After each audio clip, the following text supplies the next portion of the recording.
Hey now, Brawlers, it's time for another Board Game Brawl review with Nick Minahan, sponsored by BoardGameBliss.com. Hey folks, today we're going to take a look at Seven Wonders Duel from Asmodee and Repost Productions. Now, this is a two-player version of the very popular game Seven Wonders, which if you have not heard of it, I'm very, very surprised, but it's been out for, 4 or 5 years at this point. And it's the original Seven Wonders, and it's a card drafting game where you're trying to build a civilization and, of course, the wonders per the title of the game. And the game can be played with up to 7 people. And it's you're drafting all these different cards. They represent different sciences and different production buildings and so on, going through these different 3 ages. Now, when I say a 2-player version of that game, Seven Wonders Duel but it's very different in some very significant ways, while still keeping some of the thematic, and I use that term loosely, elements of the original Seven Wonders, like having the science buildings, like having the production, like building your wonders, but it's all in having military power, but it's all handled in a very different way. And I will say right out the bat, I was not a huge fan of Seven Wonders. I probably played it 4 or 5 times at this point, so I think I've certainly, with expansions too, I think I've certainly played it enough at this point that I can make a significant opinion on it, even though I haven't actually reviewed it yet. I recognize it as a good design. It just has never worked for me. I even love the designer, Antoine Bauza. Never worked for me. It just felt too dry, too limiting. Even when I did well in the game, I was just like, eh. So part of me was hesitant about Seven Wonders Duel, but part of me was also intrigued by it because I know that it was significantly different. And the idea of playing a card drafting sort of 2-player game seemed very interesting to me as well. So let me go ahead and give you a brief look at how the game is played. Then we're going to come back and see if it actually worked for me.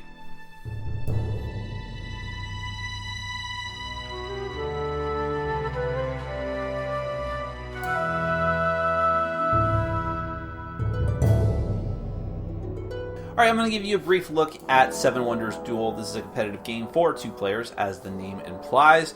The goal of the game, well, there's actually 3 ways that you can win the game and that the game will end. One of the ways is just traditional points. You want to have the most points by the end of 3 ages of play. Each age of play is depicted or is signified by an allotment of cards that you and the other player are going to be drafting. Not Seven Wonders style, where you have a hand of cards getting passed back and forth, but rather just having an allotment of cards out here in a structure that you're going to be drawing from turn by turn. I take one, you take one, and do something with it, and so on. Once you've gone through 3 of these, that's going to end the game if it hasn't ended in one of the other ways. And at that point, whoever has the most victory points is going to be the winner, and we'll go through all the different ways how you can get points in this game. And just so you know, I'm not going to set them all up for this video, but if I can stop dropping the thing, I'll show you what the other 2 allotments would look like. So in Age 2, the cards will be set up like this, where all the white spaces are face-up cards, and the darker spaces are face-down cards, and then here is Age 3. So there's going to be 3 different decks. You'll take a few out before the start of the game, at random, a few cards, and then that's what you're going to use to set up each of the different ages. Now, the other 2 ways that the game could end are through a military victory and a scientific victory. These are the military victory, and how it works here is completely different than in Seven Wonders. In fact, honestly, a lot of things are different than normal Seven Wonders, so I'm not going to belabor that point. I'll talk more about that in my final thoughts. But in any case, you have this board here that you're going to place between you and your opponent. And you have this military marker, which you are going to set in the middle of the board, the exact middle, which is the neutral area. As you gain military during the course of the game, every time you gain military, you are going to move the marker closer towards your opponent. That signifies your armies getting closer and closer to their capital, which is this mark at the end of the track. Now, we'll get back to some of the details on that later, but essentially that is how a military victory is going to be scored. If you can move the military marker into your opponent's capital, you immediately win the game. Everything else stops, points are irrelevant, you win. The other way that the game can immediately end is with a scientific victory. Now, throughout the course of the game, you're going to play scientific cards or build scientific cards that have symbols on them. There's symbols like this. And there's even one out here on these different scientific progress tokens, which I'll get to. So there's an example of a token that gives you the law symbol. If you can gather 6 symbols amongst all of your different scientific cards that you've built and the progress tokens that you've gained, you immediately win the game. You've become so technologically advanced that, I don't know, you build a Death Star and destroy your opponent. It is important to note, though, that there are a total of 7 symbols. So, for instance, if this progress token doesn't randomly come out because you don't use every progress token in the game, you're still potentially okay. Alright, so let's talk about the actual gameplay, and first we'll talk about the setup. As I mentioned, you're going to make a structure of cards randomly, take out some cards at 3 cards specifically at random before you set up each of the different structures. In the third age, you actually have special guild cards that you will throw into the mix, but you're only going to use a few of those. You'll randomly choose some to mix into the deck, but otherwise the setup is going to be the same for each round. Every player is going to start with, both players are going to start off with, I'm used to reviewing multiplayer games, okay? I did it again. Both players are going to start off with $7, for lack of a better term, and you have a supply of money off to the side. You will randomly place 6 progress tokens up at the top of the military track, and set the military tracker in the neutral position. By the way, this is a score pad that you will use at the end of the game if you need it. You don't really need it, but you can use it if you want.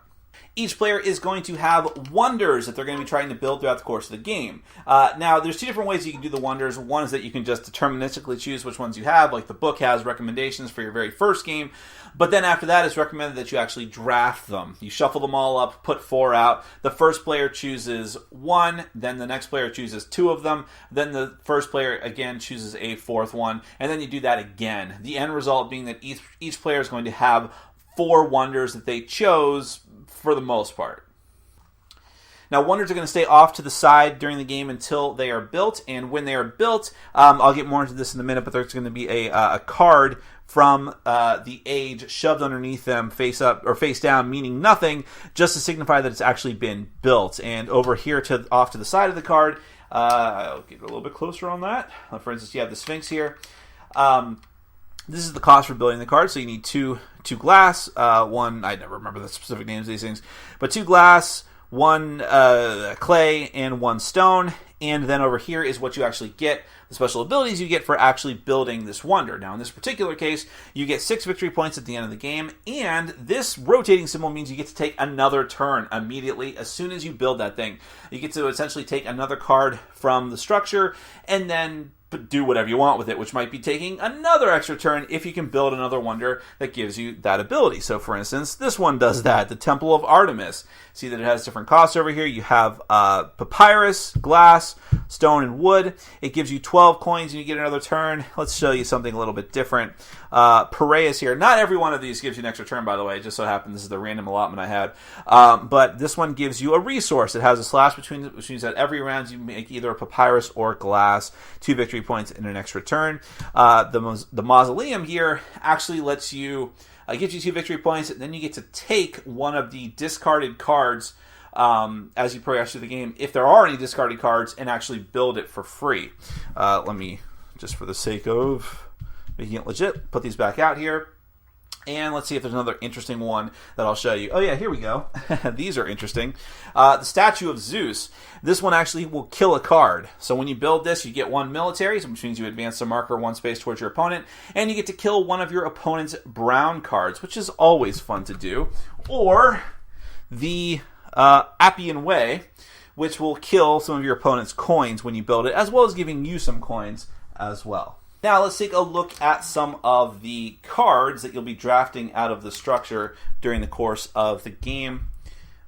Several different types of cards, and they all do different things. So first off, you have these basic resource cards. When you now, how this is going to work is that you're going to be taking cards from the center structure. I guess I should explain that first. And when you take a card, there's a couple different things that you can do with it.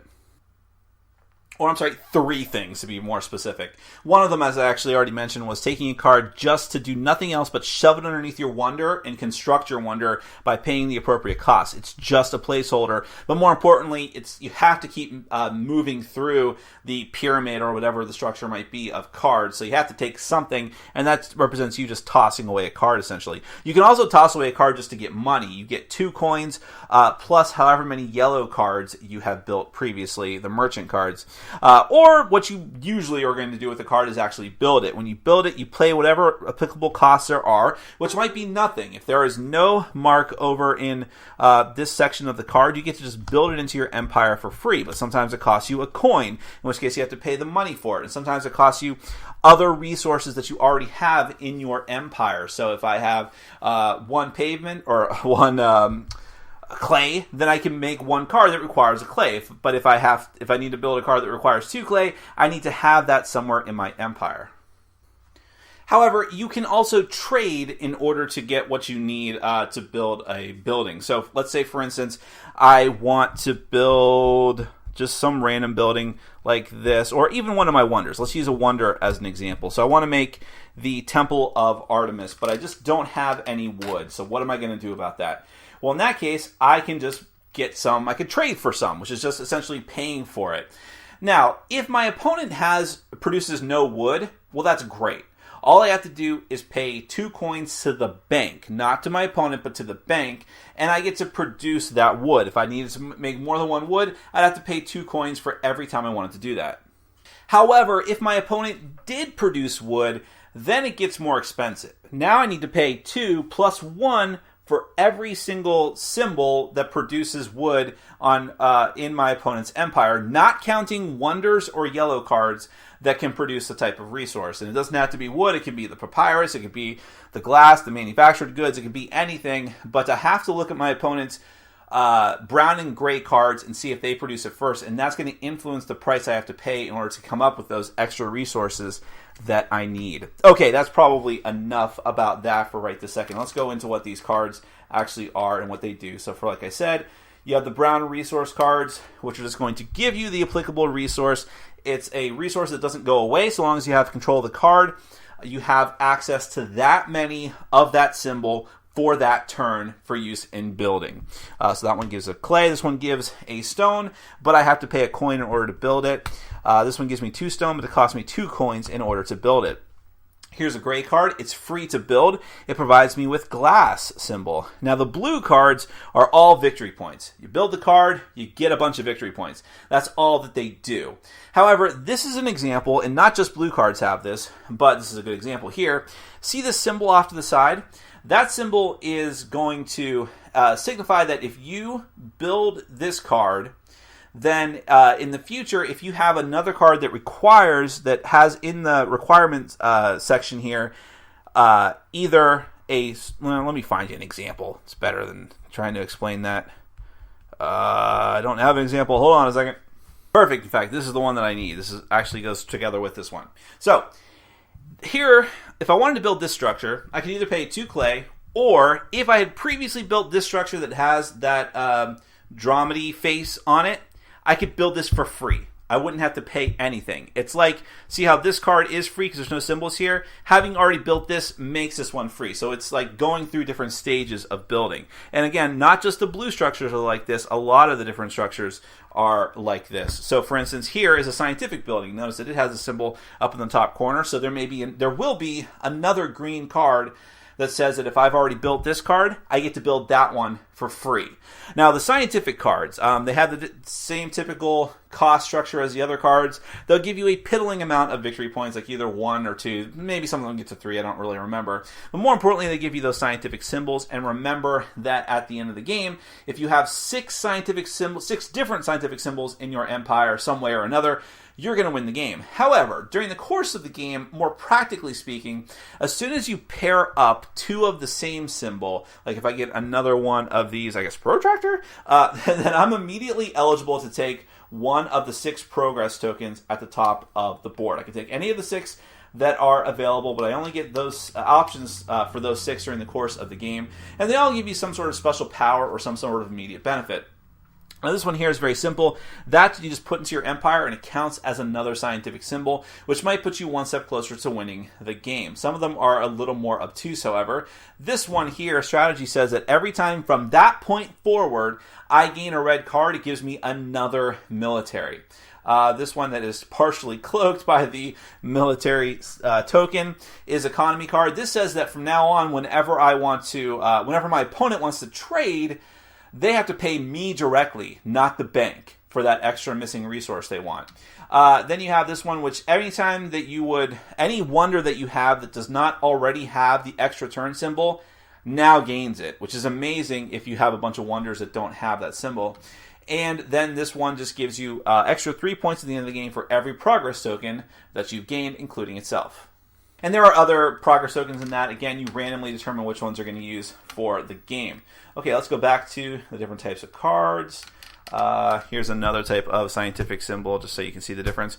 Now, the red cards, the military cards, these ones, for every sword symbol that's on the card, you get to move the track, the military track, one step closer to your opponent's capital. And again, it has symbols like that, so you can chain together cards to build them for free as well. Now, here's where I'll give you a little more detail on this, because not only can you win the game by invading your opponent's capital, but also, as you progress down the track, you'll notice there are victory point markers at the bottom of the track. If it comes down at the end of the game to there being victory points mattering, then however far along you are towards your opponent's city, you gain that many amount of victory points. Of course, if your opponent was able to push it back further towards you, they would gain the victory points instead.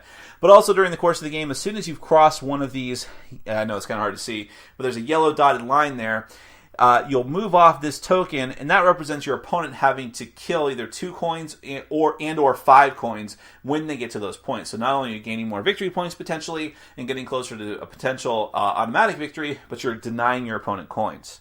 All right, and then back to the cards. The other type of card, I'm going to show you there's 2 other types.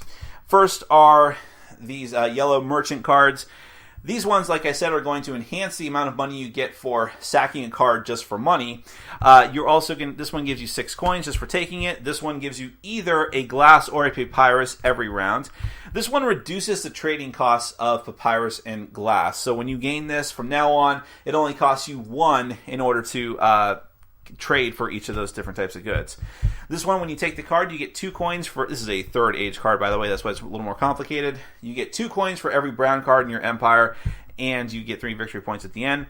And then you have guild cards, which are going to have some random ones in your 3rd age deck, and they do some funky, usually end game stuff. So, for instance, this one here says that the richest city at the end of the game, you're going to get, whoever built, this is the tough thing that I actually had an issue with.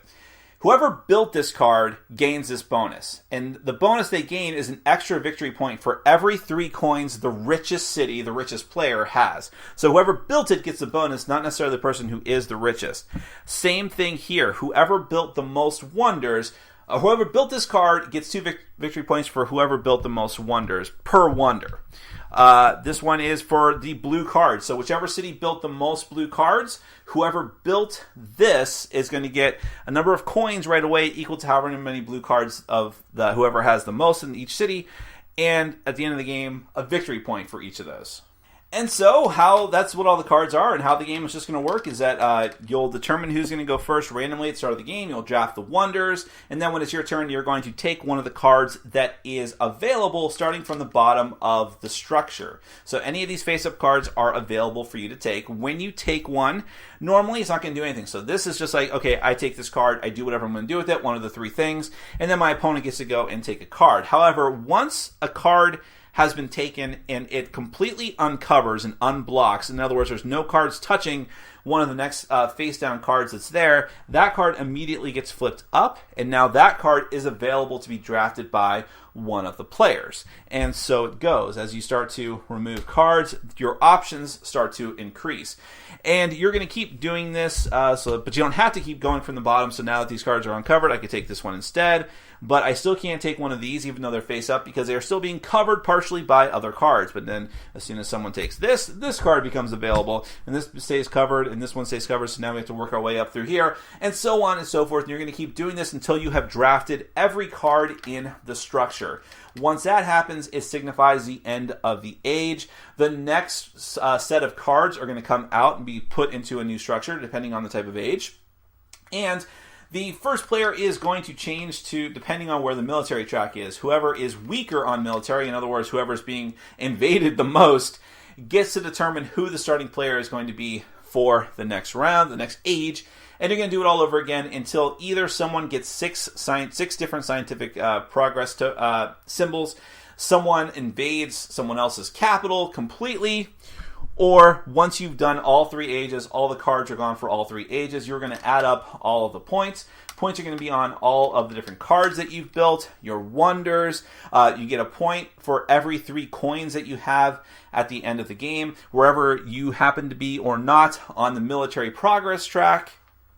And that's about it. So that's 7 Wonders, 3 different ways to win. Potentially. All right, so let me say right off the bat, I like the overall presentation of 7 Wonders Duel, just like I like the overall presentation of the original 7 Wonders. Both games have fantastic artwork. I actually don't know if this artwork is reused or not. I don't remember enough about the 7 Wonders cards, and I don't own my own copy of it to compare. But even if it is, I don't care. It's really great artwork, especially on the Wonders cards. So it really looks good. I like the look of the board. The red military piece seems a little not necessary, but still it looks very cool. The only thing I do not like at all about the components of presentation are the tiny Hobbit cards that you are drafting, so to speak, from the center of the table. The buildings that you actually draft during the course of the game.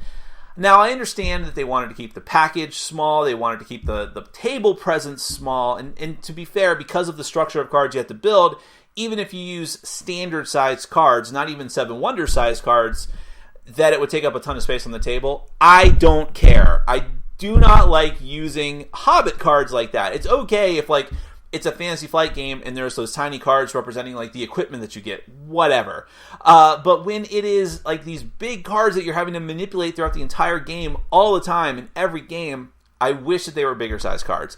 I think that's a pretty big fail. Not like a game-changing, like, I won't play this game type fail, but significant. I wish they hadn't done that. It almost makes me want to, print off my own cards, but okay, I'm not going to take it that far. But I wish they hadn't done that. So let's move on to I always talk about theme. There's no theme to this game. Don't worry about it. Just like with the original 7 Wonders, yes, you're technically building up a city or whatever it is. I don't even know if it's a city or a country or a continent. But it doesn't come through that well. You are building up to something. There's a little bit of engine building to this game, but I wouldn't worry too much about that. But I don't mind it as much here. In 7 Wonders, I was really bothered with it because I guess it's a longer experience and because it's a more complicated experience with all the different symbology and things. I was like, oh, come on. I don't even feel any connection to this game whatsoever. 7 Wonders Duel, I think because it's much faster, and that is one of the definite strengths of this game. It's very fast, almost too fast. I rarely ever say that, by the way. But because it's so fast, because it's very simple to learn and get into, I'm not as distracted by the lack of a theme here. And about the gameplay, it is super interesting. The whole idea of there being these 3 different win conditions and how 2 of them can end the game immediately, and they're like a chase for these different things, and how you can choose to focus on one of them, but it might not work out that well for you. This is sort of a push your luck element if you want to go down the paths of military or science. Because of the way that you remove cards from each of the decks at the start of the game, you don't know exactly what cards are still in there, especially for science. It seems even riskier for science, although the benefits of science seem to be more pronounced. Because you might just get screwed and have the science cards be the cards that are randomly removed from each of the age decks that you need. And you can realize at a certain point in the game, oh, I've been working on science, I could never get the 6 science tokens, or it's really, really improbable at this point. But if you're working on science, you're getting those progress tokens, which give you some really kick-ass abilities in some cases. Like economy is just devastating as an ability if you get it early enough. You just that becomes your economic engine at that point, especially if you were able to screw your opponent out of some resources. We're going to talk about those things in detail in a minute. So yeah, it's pretty interesting, and also the sciences at least give you some victory points. Now, military is also pretty interesting because, again, you have to hope that enough military cards come out that if your opponent tries to take some as well to keep you in check, that you can overwhelm him at a certain point, especially if you can do the chaining, where if I built this, I get to build this military for free, whereas it might cost my opponent too much to make it worth his while to take it. However, again, there's a chance that you're not going to win that way, at which point you have to say, well, how much is this worth it to me to take just to go to the point of having a victory point ends to the game. And that's where it gets interesting because, yes, the further you go along the military track, the more points you're going to get and possibly denying your opponent coins. But is that really worth it to you? What else is your opponent doing in that meantime to get more points? So it's an interesting push your luck thing.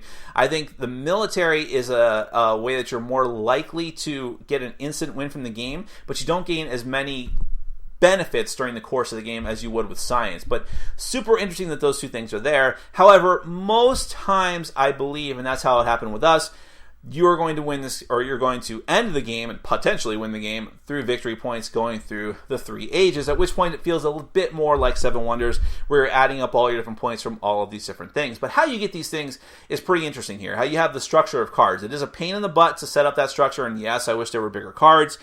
But the whole aspect of, I take a card, it might unlock another card on the next level that can be taken, that whole thing is very interesting, and also leads to one of the big problems that I have with the game, unfortunately. I like this game overall, don't worry about it, but I do feel like I need to mention this, is that this game can definitely bottleneck you. It could put you into a situation where you are stuck with impossible choices several times during the course of the game. Now, I find this both very interesting and also incredibly frustrating because to be fair, you could definitely strategically place your opponent in positions where they're screwed, and that's great for you to do. So, for instance, you see that you are producing wood. Your opponent takes a card and unlocks a card that also produces wood. Your opponent would love to have that because they don't produce wood. You say, I don't need it. I'm taking it. That could be devastating to your opponent because there's only so many chances to get these resources, and if you're denied that, it's going to hurt you for the rest of the game. You're going to be constantly hemorrhaging money trying to trade for those resources that you need, especially if your opponent has a lot of those icons.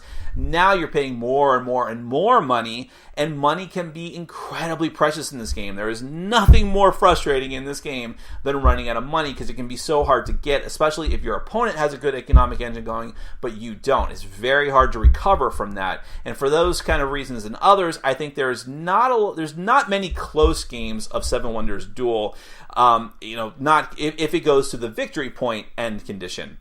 So yeah, it can be frustrating to just sort of be bottlenecked in the position where you just can't do much of anything, especially if other special abilities are coming into play, like the economy token and so on, where it's just like, oh, I'm just giving you victory points and essentially giving you the game at this point because I was not able to get the things I needed earlier in the game.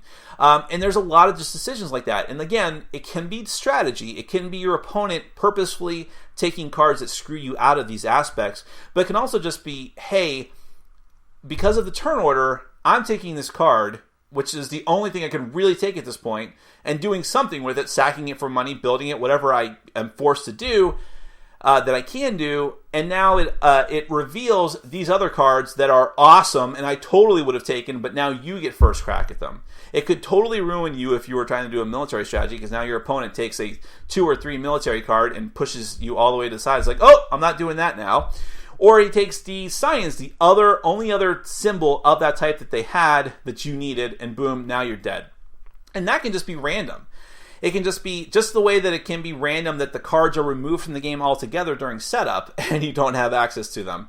That can just be random. So that randomness of the game that can just completely put you into impossible choices can be very frustrating. And I think it's the one major issue that I have with the game, even though the rest of the decision making during the game is fascinating and very enjoyable. Deciding which path you want to go down to try to get victory, deciding how to spread out and do multiple things at once, because you need to have these resources going. You need to have you want to build these wonders and get those going and get the extra turns. That can be super powerful if you set yourself up in the right way. So chaining together these different things, and there's like a constant sense of tension throughout the game that is satisfying until you get into those types of situations where it's like, well, if I take this card, I'm screwed. If I take this card, I'm not screwed yet, but I eventually will be anyways, because I take a card, you take a card.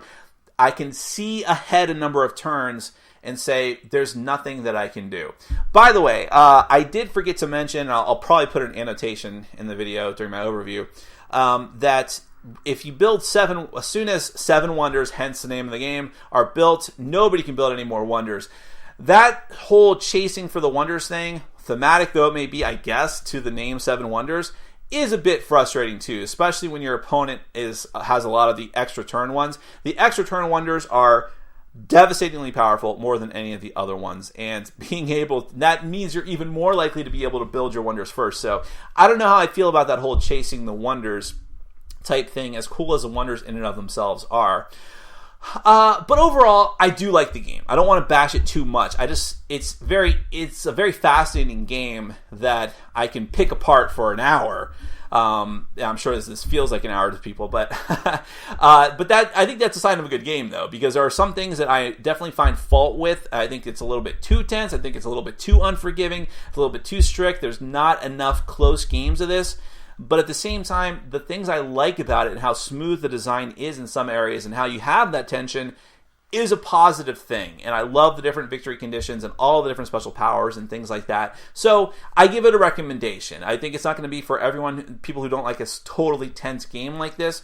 But if you can get over the occasional screwage through no fault of your own or just from your opponent legitimately outplaying you early in the game, but that completely decimating you for the rest of the game, if you can get over that, I think it's a good, solid game. And I definitely like it better than its predecessor, Seven Wonders. At least I personally do. I don't think most people are going to think that way. But Seven Wonders Duel, solid, enjoyable, very interesting game. Thanks for watching. Follow us on Facebook, Twitter, and Patreon. And make sure to check out our sponsor, Board Game Bliss, where you can find an amazing selection of games from around the world. BoardGameBliss.com. Thanks for your support.